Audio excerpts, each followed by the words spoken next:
Security forces in India-administered Kashmir allowed some Muslims to walk to local mosques alone or in pairs to pray for the Eid al-Adha festival. While this during an unprecedented lockdown that still forced most people in the disputed region to stay indoors on this Islamic holy day. Well, some of the services had political overtones because of the surprise revocation of Muslim-majority Kashmir's special status last week. After outdoor prayers at this mosque, worshippers in the capital, Srinigar, briefly protested in the street on their way home. Communications and internet access were cut off for an 8th day by Indian forces. Celebrating Eid in Kashmir at a very uncertain time. And what does the change of status of Kashmir mean for the people in the valley? I'd like to welcome now to the program Sadhana Dumay, a Wall Street Journal columnist and a fellow at the think tank known as the American Enterprise Institute. A very good day, sir. Good to have you on the show. Now, many refer to Kashmir as the forgotten conflict. Should the world be paying more attention now that India unilaterally removed Kashmir's autonomous status? No, I think the world is already paying more attention. There are a couple of reasons. I mean, one of the reasons is that obviously this is a disputed territory. India is asserting its will by changing the constitutional arrangements that have essentially governed this territory for 70 years. Pakistan is a party to the dispute. They have downgraded diplomatic relations and launched a diplomatic offensive. So the whole sort of region right now is, in a state of flux. And so obviously the world should pay attention and is paying attention. What has changed for the Kashmiris?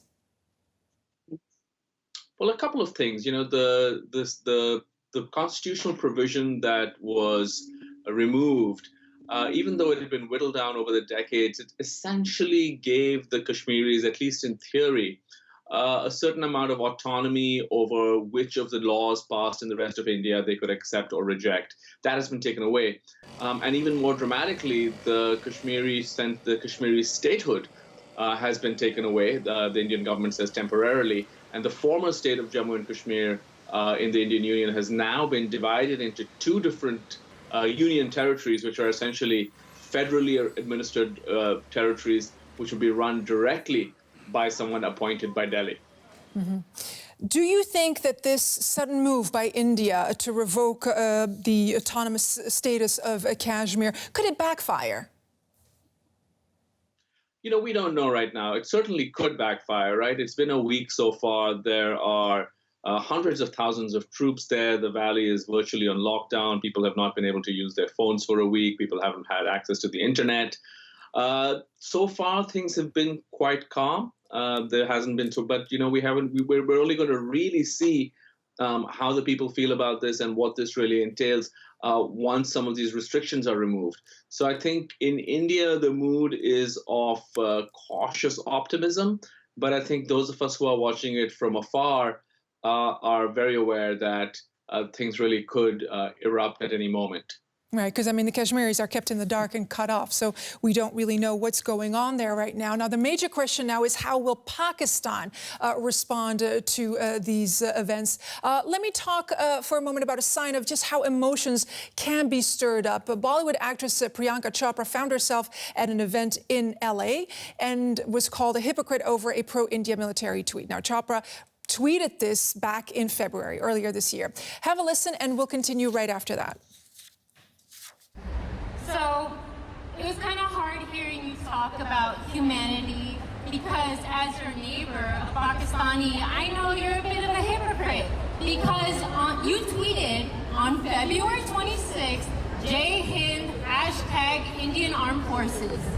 You are a UNICEF ambassador for peace and you're encouraging nuclear war against Pakistan. There's no winner in this. As a Pakistani, millions of people like me have supported you in your business of Bollywood, and you want nuclear war.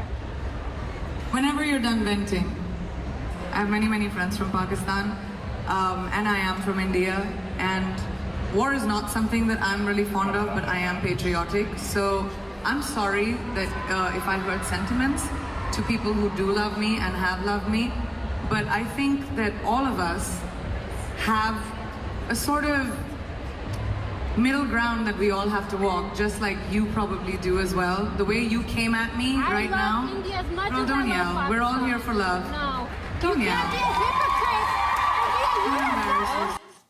All right, that was a little testy to say the least. Of course, we can debate, about how wise it is for any celebrity to weigh in on such sensitive topics. The reason why we included this here is that Kashmir is just such an emotive and stunningly emotional topic. Why? Well, for both countries, for both India and Pakistan, it kind of says something about their self-definition. For India, even though it has a Hindu majority, it adopted secularism. It's a secular state without any state religion. And so the idea of having a Muslim majority state carries great symbolic value because, as you know, in 1947, when the British left, the subcontinent was divided between India and the creation of this new country called Pakistan, which is an Islamic republic. For Pakistan, they see this as the sort of unfinished business of partition. Why is it that this part of, what was formerly British India, why is it that this part of that landmass, even though it has a Muslim majority, is with their hated enemy, India? And so for the Pakistanis, this has really been central to their, not only in terms of how they imagine themselves, but to their diplomacy, to the fact that the army plays a very large role in Pakistan, partly because the Kashmir conflict is so important. And now they see India tightening its grip. And I think for them, this is a sense that something that they have held so dear, even though they haven't been able to do that much about it, may be slipping out of their grasp permanently. And so I'm going to push a little bit back on that. I'm going to push a little bit back on that, Mr. Dumay, because the Kashmiris are also not very happy with what has happened. They haven't been consulted by India about this latest move. I mean, they basically usurped their country without telling them anything and took away their autonomy. So let's talk about the Kashmiris. They're kept in the dark. They're cut off. They don't know what's going to happen next. Who is helping them? Look, I have no argument there. Your question was, why is this something emotional for India and Pakistan? And I was attempting to answer that. So I'm not exactly sure what your pushback is about. But yes, absolutely. There is no question, and we talked about this earlier, that the Kashmiri people have been, in a way, they're caught up between these two much larger countries. And the Indian state has used heavy-handed tactics. I think that both India and Pakistan have sort of seen this as a prize in their own terms and haven't been really talking about the interests of the Kashmiri people. So I have no quarrel with that.